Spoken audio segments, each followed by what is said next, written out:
Assalamualaikum warahmatullahi wabarakatuh. Baiklah, di sini saya akan menjelaskan beberapa materi yang telah kami diskusikan dengan judul perbedaan sistem politik, ekonomi, hukum, dan budaya dalam bisnis internasional yang dibimbing oleh Bu Dosen Sela Kurniasari, MSc, dan disusun oleh 3 orang, yaitu Oktavianisi 191403, Devira Aulia Bidari 191381, Deva Dwi Anggara 191408.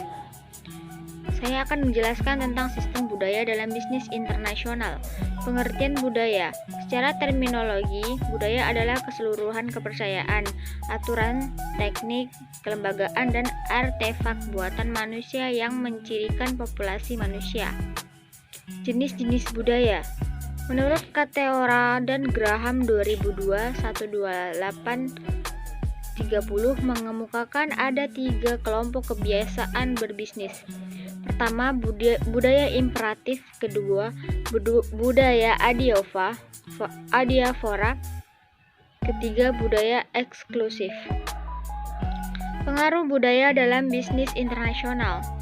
Kateora dan Graham mengemukakan dan membahas 4 jenis masalah negosiasi bisnis internasional yang disebabkan oleh budaya.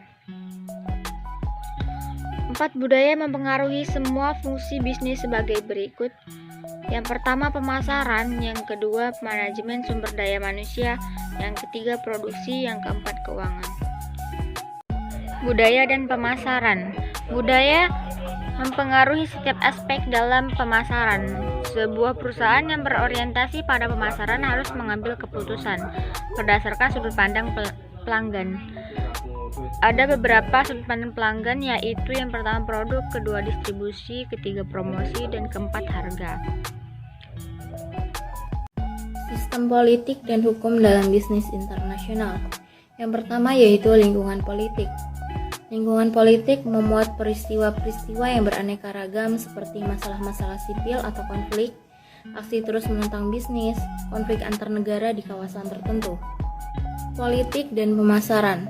Keputusan pemasaran dalam konteks internasional sangat dipengaruhi oleh perspektif politik kedua negara. Contohnya seperti keputusan pemerintah Amerika Serikat telah mempengaruhi industri mobil di negara tersebut. Aturan-aturan keras seperti standar efisien bahan bakar telah menyulitkan industri dalam beberapa hal. 2. Sumber-sumber masalah politik. Yang pertama yaitu kedaulatan politik. Kedaulatan politik ini mengacu pada hasrat suatu negara untuk menunjukkan kekuasaan atas bisnis asing dengan berbagai sanksi-sanksinya yang bersifat tetap dan evolusioner sehingga dapat diperkirakan. Yang kedua yaitu konflik politik. Konflik politik itu seperti kerusuhan, perang saudara, dan persekongkolan. Konflik politik dapat mempengaruhi atau tidak mempengaruhi suatu perdagangan. Ada kalanya perubahan politik membawa iklim perdagangan yang lebih baik. Konflik politik di suatu negara mungkin menyebabkan kondisi yang tidak stabil, tetapi situasi itu belum tentu merupakan hasil dari konflik politik. Konflik politik dapat mempengaruhi bisnis baik secara langsung, direct effect, maupun pengaruh yang tidak langsung, indirect effect. Adapun pengaruh langsungnya seperti kekerasan dengan penculikan, perusakan harta benda, pemogokan buruh, dan sebagainya. Sedangkan pengaruh tidak langsungnya yaitu terjadinya perubahan dalam kebijakan pemerintah. Campur tangan politik atau political intervention merupakan suatu kebijakan pemerintah negara setempat untuk memaksa perubahan dalam operasi, kebijakan, dan strategi perusahaan asing.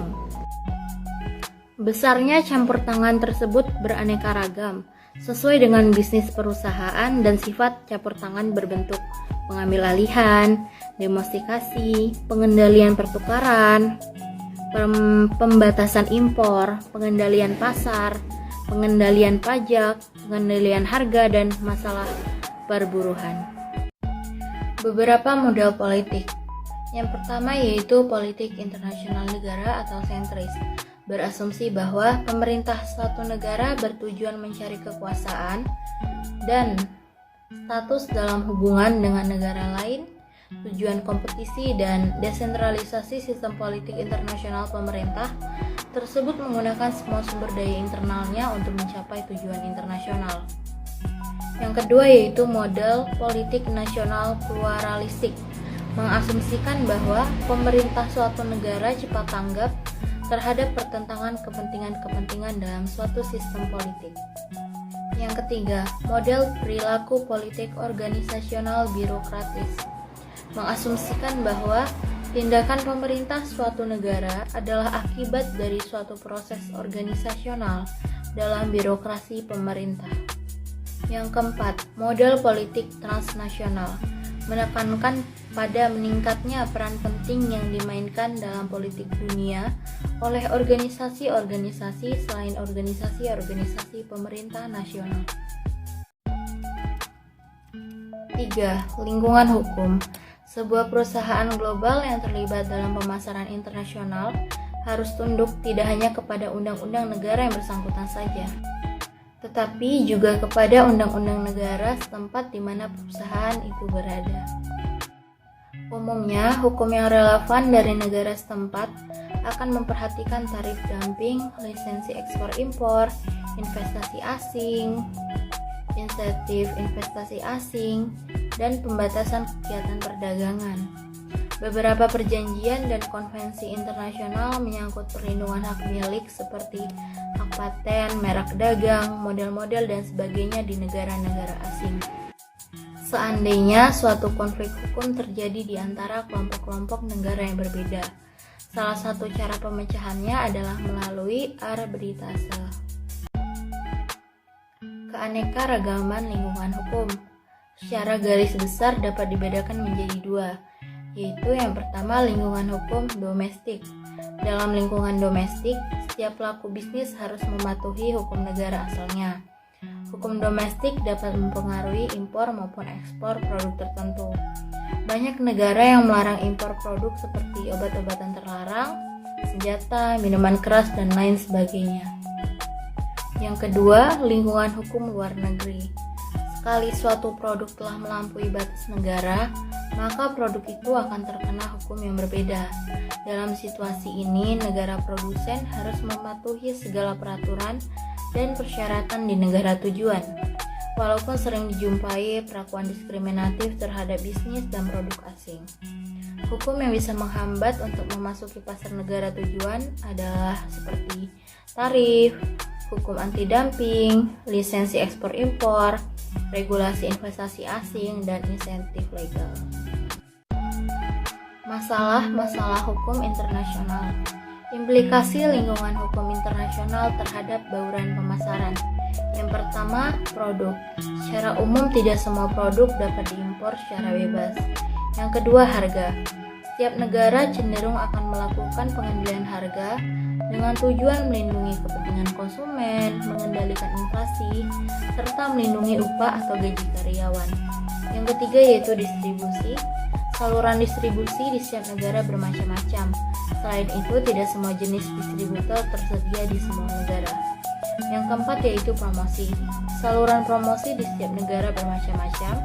Di samping itu juga standar etika periklanan di berbagai negara juga berbeda-beda.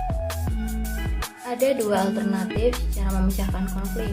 Yang pertama yaitu kedua pihak bermusyawarah dan menyelesaikan masalah yang ada secara bersama. Yang kedua, menyelesaikan konflik melalui arbitrasi, yaitu merupakan proses penyelesaian suatu perselisihan dengan menggunakan hakim yang tidak berpihak dan pada pandangan umum yang akan mengikat pihak-pihak yang berselisih. Sistem ekonomi dalam bisnis internasional. Sistem ekonomi dalam bisnis internasional. 1. Lingkungan ekonomi terdiri dari faktor-faktor. 1. Pertumbuhan ekonomi. Pertumbuhan ekonomi mencerminkan perubahan dalam tingkat aktivitas ekonomi secara umum. A. Perubahan dunia ekonomi. Menurut Kagan 1989 p65 ada 4 perubahan mendasar yang telah terjadi dalam beberapa dekade lalu, yaitu A. Perpindahan modal. B. Aspek produksi melalui aspek produksi mulai dapat terlepas dari aspek ketenaga kerjaan. C. Produk primer tidak lagi mendominasi ekonomi industrial. D. Makroekonomi sebagai pengendali ekonomi. 2. Lingkungan makroekonomi. Informasi mengenai lingkungan makroekonomi yang dibutuhkan meliputi karakteristik pasar (populasi dan pendapatan), neraca pembayaran, pola perdagangan, struktur konsumsi, dan perkembangan pasar. 3. Karakteristik pasar. Informasi yang sering digunakan dalam merumuskan rencana pemasaran global adalah pertumbuhan serta distribusi pendapatan dan penduduk. Jumlah penduduk mencerminkan ukuran pasar, sedangkan pendapatan mencerminkan daya beli sebagai konsumen. 4. Neraca pembayaran. Catatan dari keseluruhan transaksi ekonomi antara penduduk suatu negara dengan negara lain. 5. Pola perdagangan. Pola perdagangan regional didominasi oleh ekspor dari negara industri ke negara industri lainnya. Pola perdagangan terbesar kedua adalah ekspor dari negara perkembangan ke negara industri, sedangkan pola terbesar ketiga adalah ekspor dari negara industri ke negara berkembang. 6. Pola konsumsi. Pola konsumsi dipengaruhi oleh tingkat pendapatan seseorang atau suatu negara. 7. Indikator ekonomi lainnya. Selain aspek-aspek lingkungan ekonomi yang telah diuraikan di atas, masih ada beberapa informasi lain yang dibutuhkan oleh pasar global. Beberapa di antaranya adalah 1. Indikator produksi. Misalnya produksi baja, mobil, minyak. Harga, misalnya harga gandum, emas. Keuangan, tingkat bunga obligasi. Indikator lainnya (penjualan spread, enceran, penjualan enceran). 8. Lingkungan mikroekonomi. Lingkungan yang mempengaruhi kepentingan penduduk dan atau pasar suatu perusahaan. Pengujian terhadap lingkungan makroekonomi dapat menentukan apakah perusahaan yang bersangkutan dapat menembus atau memasuki suatu pasar dengan sukses. Pada dasarnya, lingkungan mikroekonomi menyangkut aspek persaingan. 9. Setiap perusahaan dalam suatu negara. 9. Sumber persaingan. Setiap perusahaan dalam suatu negara menghadapi persaingan dalam pasar global dari 3 sumber utama: bisnis lokal, perusahaan lainnya dalam negara yang sama, dan perusahaan luar negeri. Keunggulan kompetitif. Langkah analisis sumber persaingan yang dihadapi saja belum cukup, tetapi juga dibutuhkan analisis lebih lanjut untuk menetapkan keunggulan kompetitif perusahaan atas para pesaingnya, baik pesaing yang ada saat ini maupun pesaing potensial. Analisis lingkungan ekonomi untuk menentukan apakah suatu perusahaan layak untuk memasuki pasar negara tertentu lainnya. 10. Karakteristik cost benefit. Karakteristik cost benefit. Hal-hal yang dipertimbangkan dalam kriteria ini adalah: A. Pasar, B. Persaingan, C. Finansial. 11. Karakteristik risk atau reward. Menekankan pada bauran situasi (sosial, politik, dan ekonomi). 12. Kerangka sistematik untuk analisis lingkungan ekonomi global. A. Seleksi pasar nasional. Pasar nasional yang ingin dimasuki diseleksi berdasarkan analisis komparatif beberapa negara dengan menggunakan beberapa kriteria. A. Permintaan masa datang dan potensi ekonomi negara yang bersangkutan. B. Distribusi persaing power berdasarkan segmen pasar, standar teknis produk di masing-masing negara. D. Adanya oligopoly dari pasar nasional ke pasar lainnya. E. Akses terhadap sumber daya vital. 13.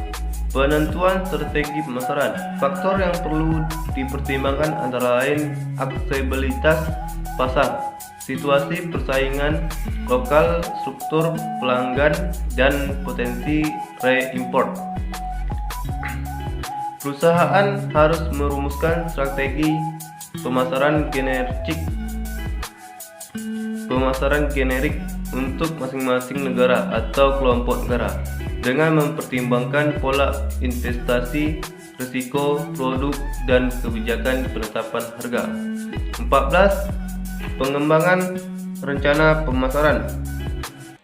Dengan menentukan ini, produk dan alokasi sumber daya yang sesuai untuk setiap pasar lokal, analisis bisnis internasional, potensial menunjukkan global, penjualan global, dan target laba berdasarkan estimasi pada fase pertama sangat berguna dalam menentukan penentuan ini produk.